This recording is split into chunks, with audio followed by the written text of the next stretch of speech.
The first presenter is Marchant van der Heever from Stellenbosch University. Thank you very much, Eric. Thank you very much for the introduction, Eric. Good evening from South Africa. I'm Marchant van der Heever, a PhD candidate at Stellenbosch University. And my PhD research is largely directed at the structural performance of modular 3D concrete printed components under moderate seismic action. It's my pleasure to share some of our recent research findings regarding the flexural performance of duly reinforced 3D concrete printed beams. So diving straight into it, the first portion of this research is selecting suitable reinforcement strategies. Now, to this end, we consider the cumulative number of papers relating to the respective reinforcement strategies. This is available in a recent review, Reinforcing Digitally Fabricated Concrete.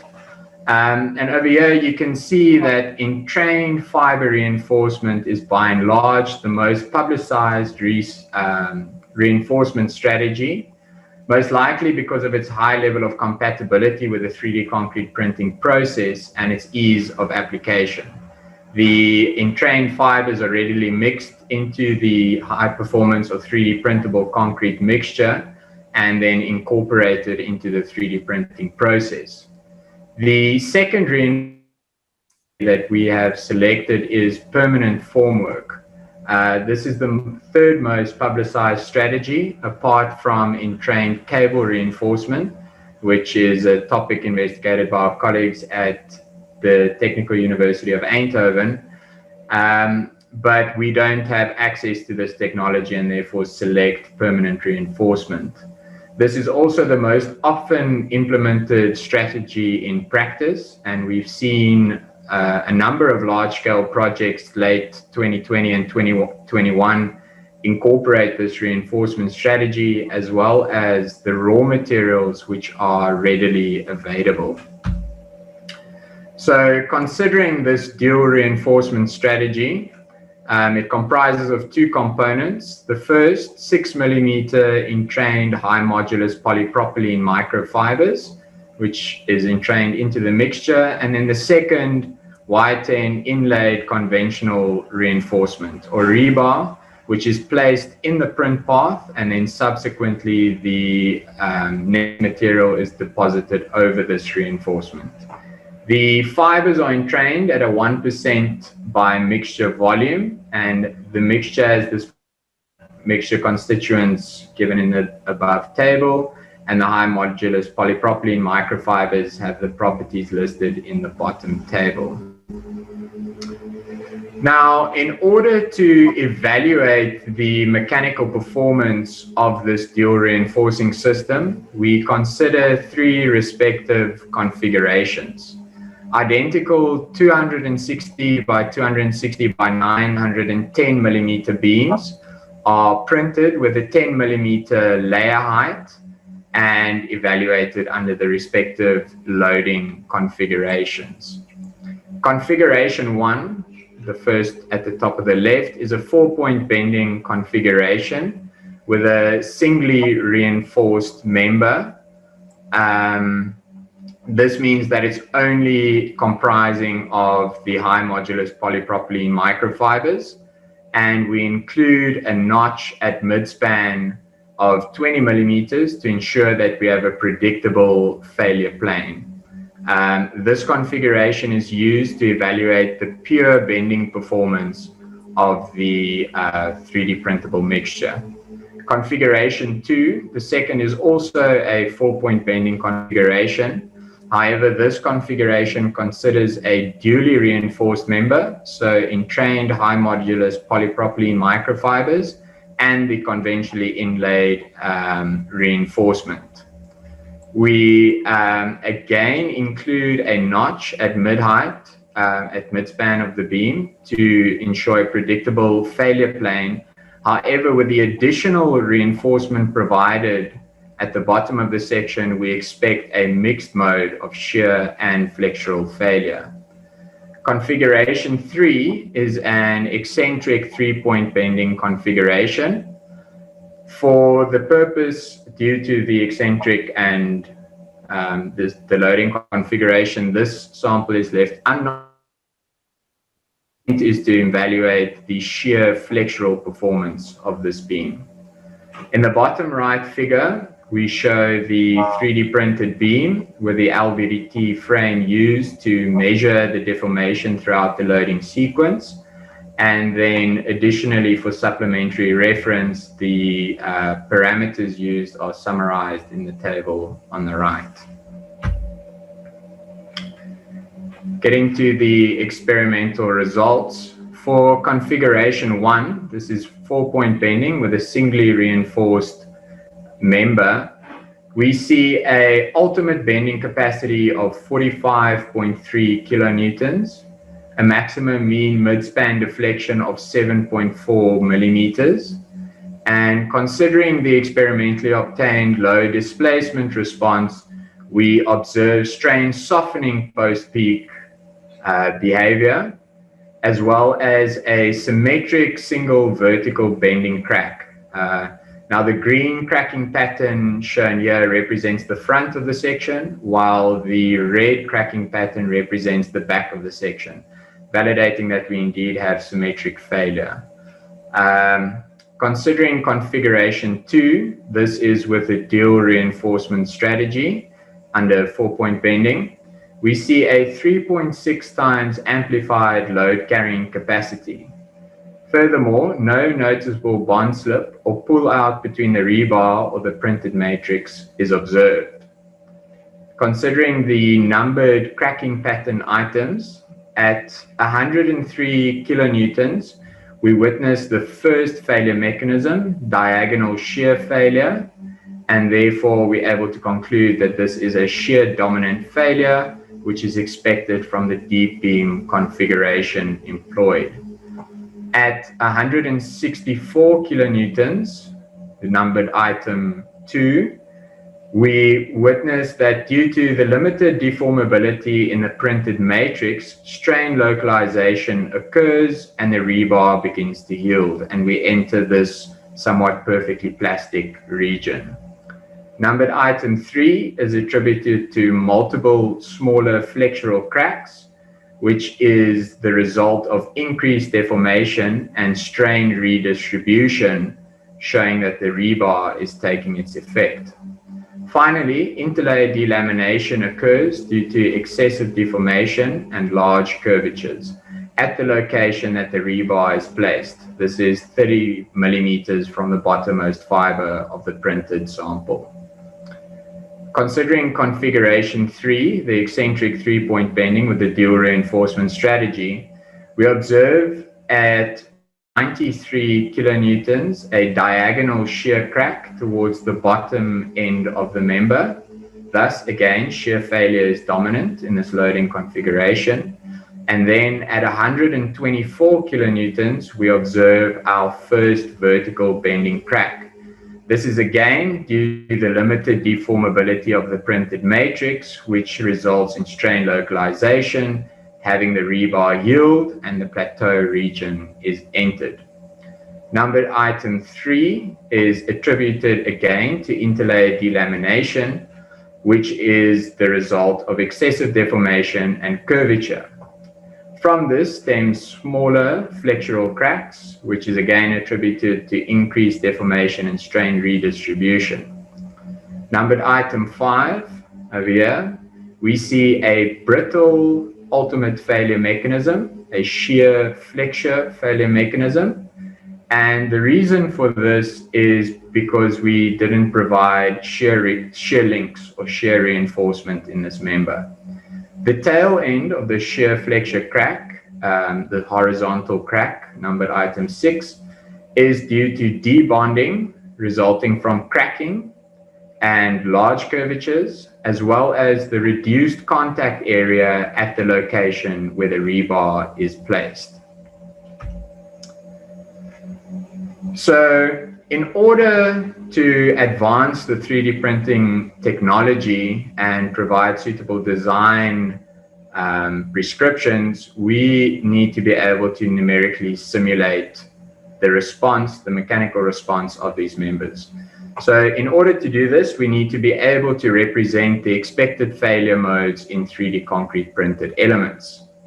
We have identified that these are interfacial cracking, interfacial shear slip, matrix tensile cracking, so of the intralayer matrix, matrix cracking due to compression and shear, which is this diagonal failure, as well as slip along the interlayer, and then crushing of both the intralayer matrix and the interlayer interface. For the first model, the continuum model, we propose an anisotropic Rankine-Hill continuum model. This model comprises of a cat plasticity continuum crack model, as presented in the image, with separate cutoff in tension and softening in the Rankine regime, as well as compressive hardening and softening in the Hill-type regime. This model is selected for its potential to capture the anisotropic inelastic response of layered objects. Now, this approach does not distinguish between filament layers and interfacial regions, but homogenizes the printed composite to an anisotropic continuum. Here, a smeared cracking approach is adopted, where deformation patterns are approximated by the inelastic deformation in continuum elements.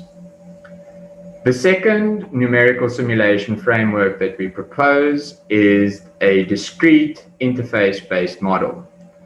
This model is an elastic plastic constitutive model conventionally used to analyze unreinforced masonry structures. Here we draw an analogy between masonry and 3D concrete printed structures due to the layered nature of components, including interlayer regions with apparent planes of weakness. The interlayer filaments are considered isotropic continuum elements, while cracking and shearing along interlayer regions is captured by discrete interface elements. Furthermore, in order to represent the cellular structure printed for this configuration, we would like to reduce this to a representative 2D plane stress simplification. In order to do so, we take a section through the member and determine the area. So in our case, we take this directly from the CAD software, but for simple geometries, one can simply calculate this area. The area is then converted to a representative thickness by dividing by the height of the section. However, due to the fact that we used a circular nozzle in printing these beams, we are aware that there are only certain regions that provide structural capacity to the member. Therefore, we introduce a contact factor, delta CF, which is the ratio between the effective layer width that contributes to the structural capacity of the member and the total layer width. Now, comparing this to, say, printing with a square nozzle where these effects are not so prominent. Then superimposing this contact factor with a representative thickness, we are able to attain an effective 2D plane stress thickness equal to 141 millimeters, which is used for all subsequent numerical simulations. To exploit the anisotropic Rankine-Hill continuum model available in the Diana finite element analysis package, two elastic parameters, Young's modulus and the Poisson's ratio, is required, along with 7 strength parameters, which is the tensile capacity in the intralayer direction, as well as over the interface, the compressive capacity in the respective directions, as well as 3 parameters, alpha, beta, and gamma, where alpha is the shear stress contribution to tensile failure, where tau ultimate is taken as the interface shear slip or mode 2 capacity equal to 2.96 megapascals.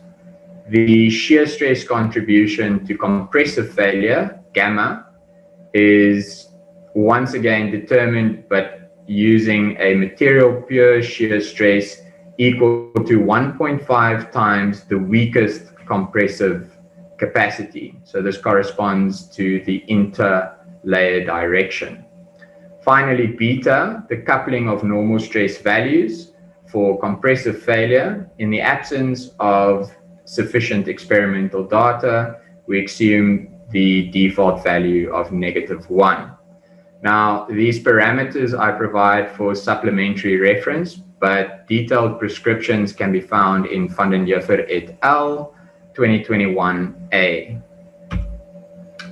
Considering the discrete interface-based model, a combined cracking, shearing, crushing, or CCSC interface model available in the Diana finite element analysis package is implemented to define the interlayer regions of the 3D concrete printed composite.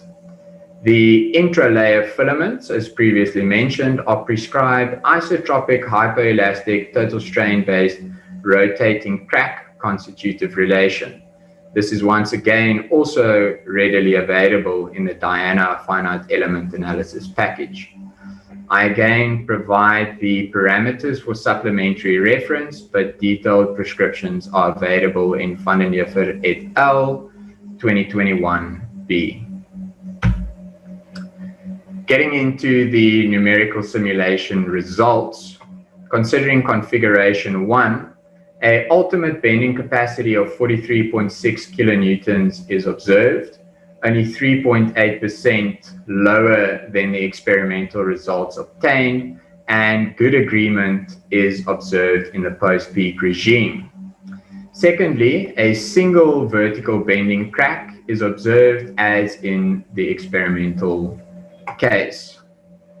For configuration 2, I present selected results from a parameter study with alpha equal to 1, the unitary Rankine value, and gamma equal to 0.525. In this configuration, we observe an initial shear capacity of 125 kilonewtons, which is attributed to the diagonal shear failure shown in the cracking pattern over here, and is a 21% overestimation of the shear capacity. Secondly, the flexural capacity at the peak of 169 kilonewtons is attributed to the central bending failure. This is only a 3% overestimation of the experimental results obtained, and the cracking pattern has reasonable agreement, besides for the fact that the central bending crack is localized to one crack, where in the experimental case, this is 3 cracks. For configuration 3, the eccentric 3-point bending case, I again present selected results from a parameter study, this time reducing alpha to 0.84 and increasing gamma to 3, which corresponds to the von Mises equivalent.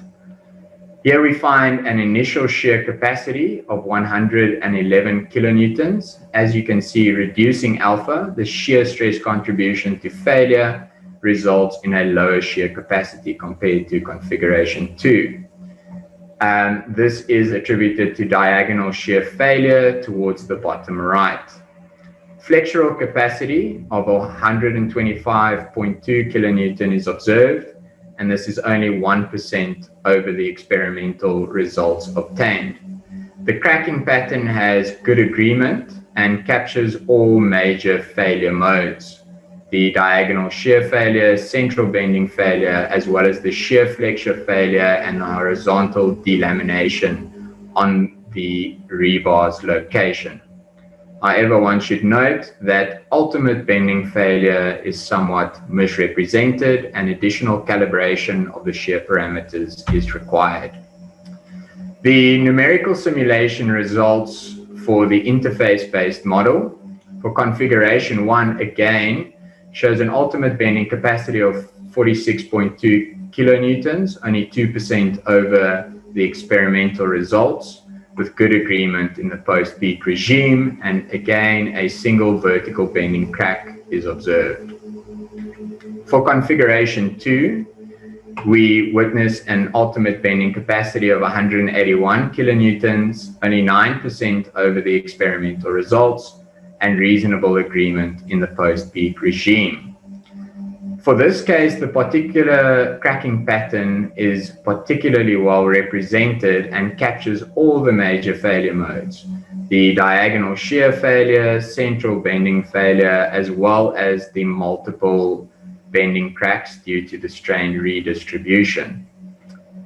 For configuration 3, the eccentric 3-point bending, an ultimate bending capacity of 141 kilonewtons is observed. However, this is attributed to a central bending failure and not an initial shear failure towards the bottom right. This is a 14% overestimation, and due to this incorrect cracking pattern, we see this post-peak hardening occurring. Evidently, additional calibration of the shear parameters is required. From the aforementioned results, we can conclude that both entrained fiber and inlaid reinforcement methods are compatible with the 3D concrete printing process. Inlaid reinforcement provides a 3.6 times amplified load carrying capacity at a reinforcement density of 0.43%, attributed to strain hardening. This reinforcement displays sufficient bond and anchorage, permitting strain redistribution and providing ductility to the printed matrix. Strain softening is observed in the singly reinforced beam, while strain hardening is observed for the dually reinforced members. Pure bending of singly reinforced members is accurately simulated by both numerical simulation strategies, with the peak load capacities all within 4% of the experimental results, and showing excellent agreement in the cracking patterns and both softening regimes. Pure bending of the dually reinforced members is accurately simulated by both numerical simulation strategies, with the peak load capacities within 9% of the experimental results, and respectable agreement is shown with the cracking patterns as well as the post-peak regimes. Reasonable agreement is observed under eccentric 3-point bending, exhibiting a maximum load carrying capacity within 14% of the experimental results. From the numerical results, it's evident that the shear stress is overestimated and additional experimental calibration is required. This will be the topic of subsequent studies. The similarities in both the force displacement response and the crack patterns attained across all simulations indicate that the respective finite element simulation strategies apply to 3D concrete printing. From the above conclusions, it is evident that the proposed multi-surface anisotropic continuum and interface-based finite element simulations strategies show immense potential for implementation in the nonlinear design and analysis of 3D concrete printed components. Furthermore, the works conducted are envisioned to take an incremental step towards the detailed design and analysis of load-bearing 3D concrete printing components and structures. Thank you very much for your time. I appreciate the opportunity to present some of our research, and I welcome any questions. Thank you. Really like that presentation. So one of the questions that we see is, did you see any layer separation or any horizontal cracks during the flexural testing? Yes, so we did see layer separation at the location of where we placed the rebar, but not in the singly reinforced case. Now, the separation at the location of the rebar is probably because where you place the rebar in the printed composite, you reduce the effective contact area because you place them directly sort of in the print path. And because the steel is stiffer than the 3D concrete printed matrix, you have a discrepancy in the curvature, which results in some delamination. Another question is, why did you use 6mm polypropylene fibers? Is that short? Is another question. How did you place this, and how did you place the steel? Yeah. So the reason for using the 6mm polypropylene fibers is because due to the extrusion process, we've tried 6mm fibers, but with a 25mm diameter nozzle, this causes blockages in the system due to the alignment of the fibers. And then on the second question, how did we place the steel? At the moment, this is manually placed. So we pre-bend the bar as you would for conventional reinforced concrete. And then we insert it. So I manually insert it myself. However, this process can obviously be automated with a robotic arm with some sort of an end effector to place the rebar if required. Thank you. Thank you very much, Eric. Thank you.